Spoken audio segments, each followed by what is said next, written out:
What's up, everybody? Welcome to the video. We're here breaking down the Goodyear 400 at Darlington Raceway, the Monster 2 Tough to Tame, or Lady in the Black, whatever you want to call it. But either way, one of my favorite tracks in the NASCAR schedule. It's also a throwback weekend. We have trucks, Xfinity, and Cup. We have some really cool paint schemes to look at, especially Kyle Larson. I think Hendrick absolutely stole the show, but that 5 car for Larson looks absolutely pristine. And this race will take place on Sunday, May 12th, around 3:30 p.m. Eastern. But anyway, if this happens to be your first time here, what's up? My name is Pennell. I break down NASCAR DFS each and every single week on this channel. Videos on Saturdays, live streams on Sundays, planning for around 1 p.m. Eastern, so come in, say hi, always a good time. And really quick, I do have to give a shout out for last week's comment contest winner. Shout out to Cody for being the closest one, picking Denny Hamlin, closest to 71 or 72 laps, whatever it was for Denny. Shout out to him. And if you want to win this weekend, let's just run it right back. Tell me who you think is going to lead the most laps and how many, and the winner will get a cash prize. And if you do enjoy today's video, make sure you leave a like down below, subscribe to the channel if you're brand new, and let's dive right into it. All right, so let's talk some strategy here for Darlington. Pretty unique track. It's 1.3 miles in length, so while it's not a short track, it's also not a full-blown intermediate. But if I had to classify it as one, I would probably say closer to an intermediate than anything else. Similar tracks, well, it's hard to find some similar tracks. I would say maybe Dover and Homestead would be your closest ones. Those are steeper tracks with some tire wear, although Dover's concrete, Homestead's not. I mean, it's kind of its own unique track. So we're probably going to see the same guys show their faces up front that we normally see here at Darlington. Kyle Larson, Denny Hamlin, Martin Truex Jr. I'm sure Tyler Reddick will be fast. William Byron will probably be fast. I would say those are probably your big 5. Now, I'm recording this part before practice and qualifying, but do not be surprised at all if you see any of those combinations of that 5 be tops of the chart, whether it be qualifying or practice. In roster construction this week, it's going to be pretty similar to what we had at Kansas. There is a little bit more laps this weekend, 293 compared to 267, so that goes from 186.9 points to, I believe, 205.7. I believe somewhere the decimals might have got messed up. So a little bit more Dominator points this weekend, so it's pretty much going to be your 2 Dom builds. If you can fit in a third cheaper Dominator, and Dominator point is kind of used loosely this year because I feel like there's so many guys that lead laps at this point, but I'm just so used to saying it, so I think you know what I mean. But that third guy could be someone that starts closer to the front, that can just steal fast laps throughout the day, running near the front. But mainly, I would say 2 builds is more than likely going to be the best way to go. And finally, moving on to the driver-by-driver breakdown, I do have to mention one thing first. That is, of course, if you want to join the best NASCAR DFS community out there, link is down below in the description or the pinned comment for that. My entire NASCAR model is available. Projections for both sites, DraftKings and FanDuel. Ownership projections, my own personal optimizer, cheat sheets, betting dashboard, which just shows you all the value that I have fair odds-wise versus the books for that weekend. Also, my entire article going over cash games, tournaments, and which bets I like this weekend. And of course, the Discord community, which is popping 24/7. Always a great time in there, whether we're talking sports or whatever it may be. And I do cover baseball, trucks, and Xfinity each and every single day or weekend. So if that's something you think you're going to be interested in, you know where to find it. Link can be found down below in the description or the pinned comment. And as you all know, I'm a partner of Stochastic, and they did launch their NASCAR Sim Store. So if you want to try it out, you can check it out in the link down below in the description. And you can check out their contest generator, their pre-contest simulator to find which lineups stack up the best in tournaments and which drivers offer the most return on investment based off these sims. You can upload your own projections, upload mine, or use the custom ones already set over on Stochastic. If you want to check it out, you know where to find it. Link can be found down below, and make sure you tell them I sent you. All right, the day is now Saturday, and practice and qualifying just concluded, so it's going to be my first rundown through the entire slate with you all together. First initial thoughts, and I'll have the more updated stuff on the Patreon later this evening and on the live stream tomorrow. Now, I want to mention that qualifying went pretty normal outside of maybe Chase Elliott and Noah Gragson, and like almost in the very back. That's maybe the only surprising things, but really all the good cars qualified where they should have for the most part, which I do like because it just leads to less extreme chalk builds. Now, I'm not yet in projections or ownership, so maybe there is going to be an extremely chalky build, but that is yet to be seen. Maybe once we talk through it, we'll figure out one. But I want to mention practice, because practice makes no sense to me. Usually I rely on the practice data quite a bit in the next gen car because I think it comes with anything. Like track history is great and all, but I mean, if you're great in practice, great in qualifying, usually you're gonna be great during the race. But honestly, I just don't really know what to make of this because practice doesn't make any sense to me. I mean, we're talking the best cars are, I mean, Chris Buescher isn't the most surprising thing in the world. I wouldn't expect him to be up top though, but Michael McDowell, Austin Cindric, Larson makes sense. Todd Gillen, Gregson, Stenhouse, like, where are all the good cars? Denny Hamlin's back here, 31st in the 15, 17th in the 10. You have Keselowski in the back down here. Martin Truex looks extremely slow based off of practice. Christopher Bell, one of the worst cars in the field in the long run based off the practice session. Alex Bowman's all the way down here. So what do we make of it? Well, I'm just going to probably ignore it for the most part. Like, sure, if you're fast, it's nice, but if you're telling me Austin Cindric, Todd Gillen are going to outrun Denny Hamlin straight up this week, well, I assume that's going to be a lie. So I don't really think we can look into practice too much. So I'm not going to try to reference it very often. I think maybe just looking at how we performed at similar tracks, the intermediate tracks this year, or just how good we are at Darlington, or maybe Dover, which I think is somewhat comparable, Homestead back in the day, but we'll find some data points to talk through here. So let's start up top in the 5-figure range. We have 3 guys at $11,000, Denny Hamlin, Kyle Larson, and William Byron. Honestly, like I have been doing, just try to keep this a little bit more simple. Let's group them together, because honestly, all these guys feel like very similar plays. I guess Tyler Reddick is right there with them. So honestly, I assume they're all going to project pretty similar to me. If we're looking at their history at Darlington here, for a sample size in the next gen car, as you can see, there's a reason these guys are expensive. They're all pretty good here. Denny Hamlin, 9.3 running position. William Byron, 6.1, which is best of all drivers. Also had that race where he was probably going to win, then Joey Logano put him in the wall, so that's going to hurt his numbers a little bit. But even with that, he has been incredible. Martin Truex Jr. has been awesome. Christopher Bell's also been pretty good, but I would say he's probably been a step below these guys.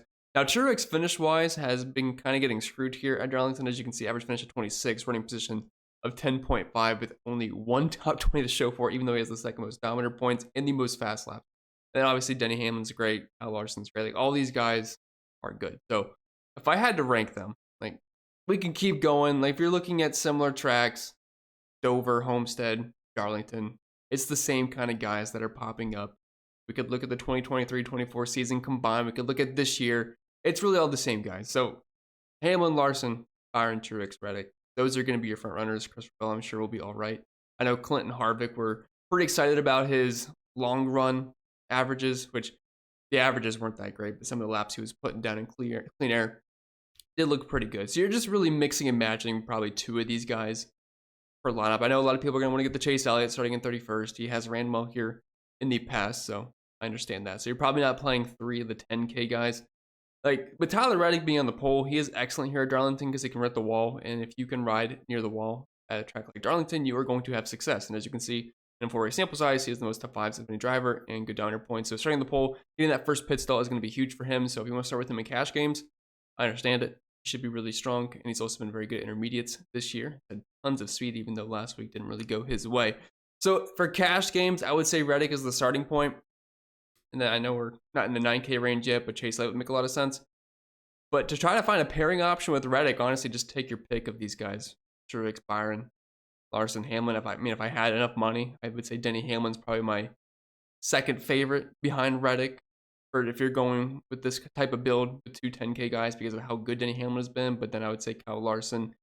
Probably Truex over Byron just because you get the 5 extra spots, but then Byron's right behind him, and then Christopher Bell. So I know I kind of basically just said in a long form to mix and match these guys, but based off what we saw in practice, there's nothing that really leans you one way just because it was so all over the place. Like Larson did the best overall times, 3rd in the 10 lap and 1st in the 15, but I also don't think Denny Hamlin's going to have the 31st place car in the 15 lap or 17th in the 10. So it's really hard to make a huge conclusion there. But I would say the easiest one to get to is probably Reddick on DraftKings, just because he is going to be in the easiest spot to dominate and lead some laps.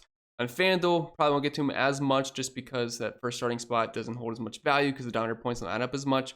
But really, it'll just be a mixing and matching event for me up top. Sorry, I can't make it any more in depth than that, but that's just the honest truth.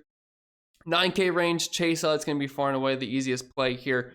Starting back in 31st, practice, it is what it is. I don't really know how much to get out of it. But if we're looking at his numbers at Darlington here, average finish at 13th, running position of 16.9, 3 top 10s, 2 top 5s. Not much of a dominator, but you don't necessarily need that at that price point. Now, I will say he's a much easier play to get to on FanDuel than DraftKings because he is not a lock by any means on DraftKings. Because if a guy like Reddick comes out, leads 100-some laps, finishes the race top 5, and then you nail Martin Truex Jr. starting 10th, say he leads 100 laps, finishes top 5. Those guys are going to extremely outscore Chase Elliott in a scenario where he even finishes 7th. So I don't think you have to play Chase Elliott, but he is certainly an option if you're looking for a safer floor. And if you're looking at a 12-race sample size with similar tracks for him in the next gen era, Chase Elliott actually has the best finish, average finish at these track types. Tie for the most top 5s and tie for the most top 10s. Just not really as much of a dominator. So Elliott's a fine option, and he's definitely been getting better as the season has progressed. Ross Chastain, $9,600. He is starting in 9th. He's going to be a tournament option only for me. Has ran well here at Darlington. And I believe last year it was when he and Kyle Larson were at the very front, and then they ended up wrecking each other, if I remember correctly. He's been a dominator here before. Just won the truck race as well. Did not have the best truck all day, but got lucky in the last restart. I shouldn't say lucky. Got lucky avoiding wrecks, and then put himself in a good position for the late restart to have the ability to win the race. But as you can see, similar tracks, he has been pretty good. Practice. I just hate to talk about practice too much. Like, he was okay. He was better than some of these other guys, but he should be a second tier contender to win this race. I wouldn't say he's going to be as good as guys like Bell, Reddick, Truex, and all them above, but he should be like in that second tier where they find some long run speed. He'll be a factor. And I would say Kyle Busch is pretty much in the same exact category, but usually just fade him at the short flat tracks, but he's always going to be in play at these intermediates. Brad Keselowski, was a big fan of him heading into the weekend. Problem is he's starting in second, so the upside is very slim. He's going to have to stay within the top 5, still fast laps.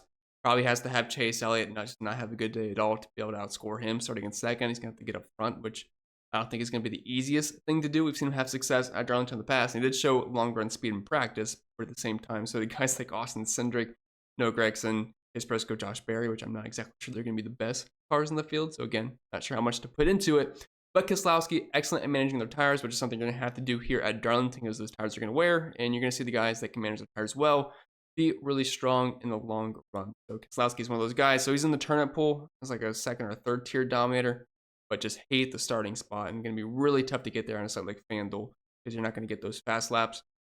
Ryan Blaney, $9,000 on both sides. He's starting in 17th.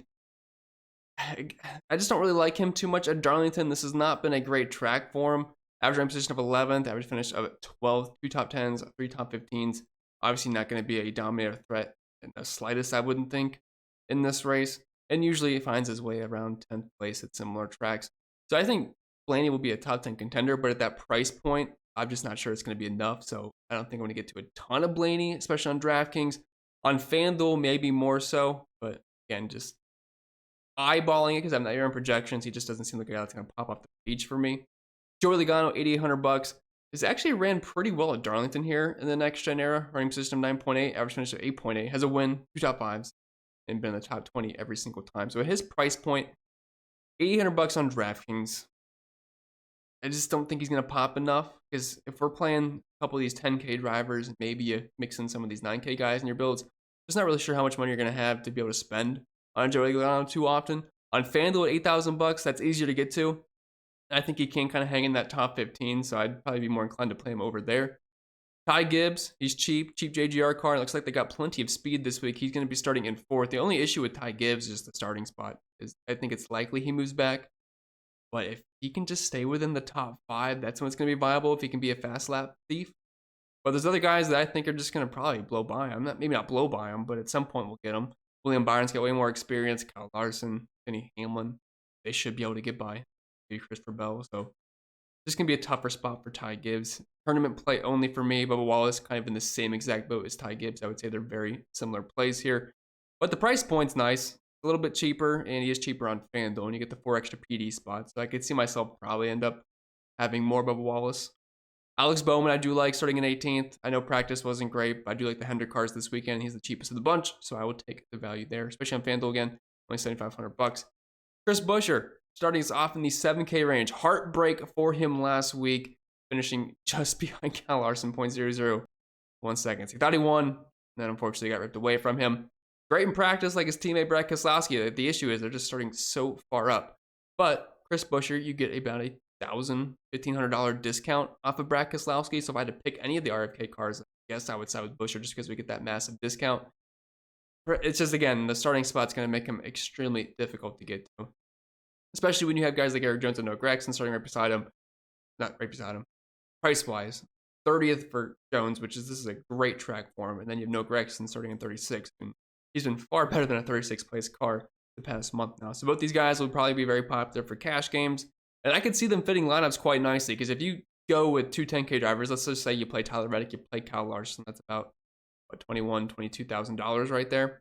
Getting Jones and Gragson here, that's only eating up about $15,000 of your salary, so that should make it where it's kind of easy to get a build in. Maybe you can fit in one of these 8K drivers, like an Alex Bowman. I think that's probably a decent way to go for cash games, especially if you're just looking to practice. They both put up some pretty good speeds. Now, Eric Jones had to refit the seat. Obviously, his first race back from injury, so that could always be a concern. But I think with how good he is at this track, and it is a pretty unique track. The guys that are good here just tend to be good here. If you're looking at the 4-race sample size for him here at Darlington, has that win, 2 top 10s, running position of 12.2. Like, he should be able to move up. I don't love the legacy cars, but I do like the talent we get from Jones at this track specifically. Daniel Suarez, I just don't see a ton of upside here. Just give me Jones and Gregson. Probably can run similar, if not better, than Daniel Jones. Maybe I just have Daniel Suarez. Maybe I just have a bad taste in my mouth after last week where he was absolutely terrible, but I don't think there's a ton of upside there. Dropping down to the 6K range, Chase Briscoe starting in 13th. Again, just really good long run speed in practice, but how much do you want to care about practice this week? For me, personally, not a ton. I don't see myself getting to Briscoe. Josh Berry's in play just because the starting position practiced about the same as Briscoe, but again, I just don't think that speed's going to show up during the race. But the starting spot makes him playable because he should be able to move up. Ricky Stenhouse Jr. starting in 20th. I like him at these steeper tracks, $6,600. I think that keeps him in play. Looking at how he's performed at Darlington, it's not been amazing, but it's also not terrible. 3 top 20s, 2 top 15s, 1 top 10. At that price point, I will take it. So I'd put him in the tournament pool. I mean, Josh Berry makes more sense for a floor from a floor perspective, but I do like Stenhouse in tournaments. And I think the same can be said for Michael McDowell. I think they're kind of the same play here because if you look at McDowell's numbers, 2 top 10s here at Darlington. Obviously, he's going to be 2 top 20s. So both similar numbers here. And McDowell putting down some laps in practice. Again, not really sure how much I'm going to care there. It also did announce that he is leaving front row for Spire next year, which I don't think means anything, but I don't think Ford has cut him off just yet. So we should be all right. So I'd say Stenhouse and McDowell are kind of the tournament plays in this range. Then Jones, Gregson, Josh Berry will be the floor cash plays. Austin Dillon, I'm probably, as much as I don't like him, going to have to throw him in some lineups. Just because of these tire wear tracks, Austin Dillon just tends to show up a little bit. Also 3 top 20 finishes here at Darlington in the 4 next-gen races. If you look at similar tracks, 12-race sample size, 4 top 10s and 7 top 20s. So boring play, but at his price point, I think he could crack the top 20, or at least contend for it. If you believe in practice, Austin Cindric crushed it. First and second from the 10 through 30 lap runs. Also does have 3 top 20s here at Darlington, so he's kind of in that same pool there. Honestly, Berry down to Cindric all look somewhat playable here. John Hunter Nemechek starting in 22nd. Probably going to top off there. Probably going to end up fading back a little bit if you're looking at what he's done so far this year. 26th in the running position, 24th in the average finish at similar tracks than last year as well. And area sample size here, I just don't really see him improving upon this position too much. Ryan Preece is just down in the dumps these days. He's been absolutely terrible. If you're looking at practice, I mean, it just seems like all these bad cars back here practice way better than where they're probably going to end up during the race. I don't really see too much of a ceiling here out of Ryan Preece. Carson Hocevar feels like the same play every single week. He's going to be right around $5,500 to $6,000. He's going to start 21st, and you just kind of have to hope that he makes no mistakes and holds his ground. But I would prefer the guys above him just a little bit more, but I would prefer Hocevar over a guy like Ryan Preece personally. Corey LaJoie, I just don't think is going to show much speed here. Zane Smith, I can't imagine has speed. Todd Gillen way out qualified himself at $5,500. Again, just practice amazing, but again, how much do you want to believe in the practice? Does have 2 top 15s here at Darlington, but he's going to have a heck of a race to be able to hold ground. I might like him more than a guy like Zane Smith and Corey LaJoie, though, but that's not. I don't think it's going to say too much. Harrison Burton starting in 35th. Some decent Darlington finishes. But if you just need him as a pump play to fit in these studs, go for it because he's starting almost last. And if there's a few guys that wreck out, it could work out. I think I prefer Justin Haley down here starting in 28th over them. He's actually had some decent speed for his price tag this year. Pembroke, I'll probably pass. Kraus, I can't imagine I'll play him. And then Kazgrala, while I like the paint scheme this weekend, I don't like him in my DFS lineup. But with that being said, that's all I got for this weekend. Seems like a confusing slate. Hopefully once I run projections and stuff, it'll feel a little bit clearer. But I wish you all the best. If you guys have any questions, make sure you leave them down below. And if you want to enter the comment contest, just make sure you comment who you think is going to lead the most laps and how many. The winner will get a cash prize. If you want to check out all the extra content over on Patreon, you know where to find it, over on Patreon. Link down below in the description. I'll see you all on the live stream tomorrow. I wish you all the best of luck, and I'll see you all next time.